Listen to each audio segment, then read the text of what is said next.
A big focus currently, Pakistan faced tough questions at the United Nations Security Council after it pressed for closed-door consultations over tensions with India in the aftermath of the Pahalgam terror attack.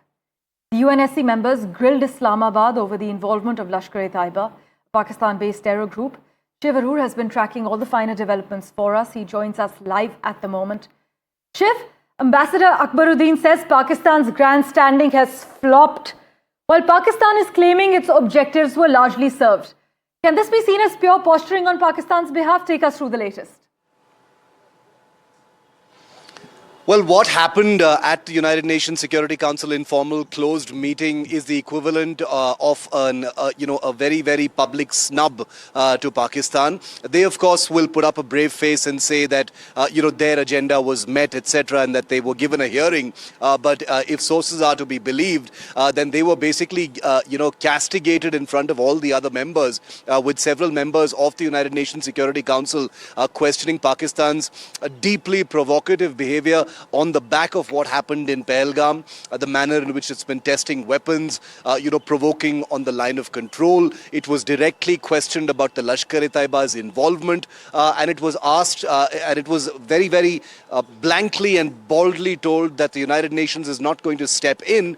This needs to be sorted out bilaterally. So Pakistan's entire effort to somehow internationalize this issue, take it beyond just what's happening between India and Pakistan right now, appears to have, completely faltered and failed at the United Nations Security Council. The question, of course, is where will they go next? This is the equivalent of having a door slammed in your face when you're trying to get into a room and tell a lot of people about what's going on in your neighborhood. Now, remember, the context over here obviously also is that the United Nations has had a troubled history as far as India-Pak relations is concerned. There is the UN mission on India and Pakistan. I'm standing not very far from it, in fact. And the mandate of that has been quite differently seen by India and Pakistan. India, of course, doesn't see any role for the UN as far as India-Pakistan is concerned on the back of the Shimla Agreement. But now with the Shimla Agreement being scrapped, unilaterally by Pakistan, which basically defined the rules of engagement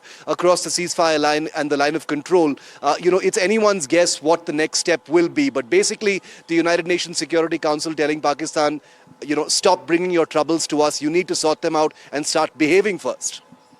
Right. Also, additionally, Shiv, before we wrap, sources have informed us that many members expressed concern that Pakistan's missile tests and nuclear rhetoric were also escalatory factors.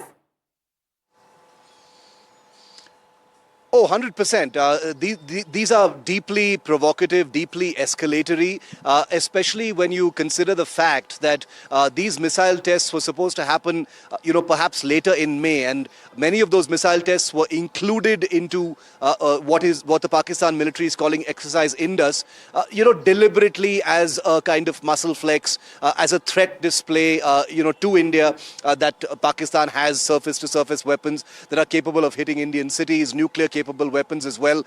This has obviously rung the alarm bells internationally because India has not been testing any weapons.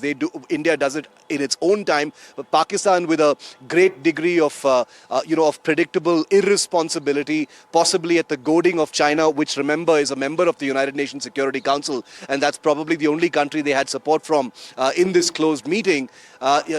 These are all actions that are seen to be dangerous because things can spiral out of control very, very quickly when missiles and tests and things like that come into the picture. One wrong move, one little mistake, one small escalation in one sector can completely have a cascading effect and lead to a full-blown confrontation. And that's probably why the United Nations Security Council's members, frowned at Pakistan for deciding to make this very obvious escalatory gesture using its missiles. Shiv, as always, thank you so much for joining us with the lowdown. It's also noteworthy that after a long press statement by Pakistan's envoy to UN, Asim Iftikhar Ahmed, after the closed-door UNSC meeting on India-Pakistan issue, no other UNSC member country envoy joined this press statement, which was largely about blaming India. But as Shiv Arur is reporting, at the closed-door meeting, UN Secretary Council members rejected Pakistan's false flag narrative, condemned the Pahalgam terror attack, and criticized religious targeting and Pakistan's escalatory missile tests as well as nuclear rhetoric. In fact, Pakistan has been asked to resolve issues with India bilaterally.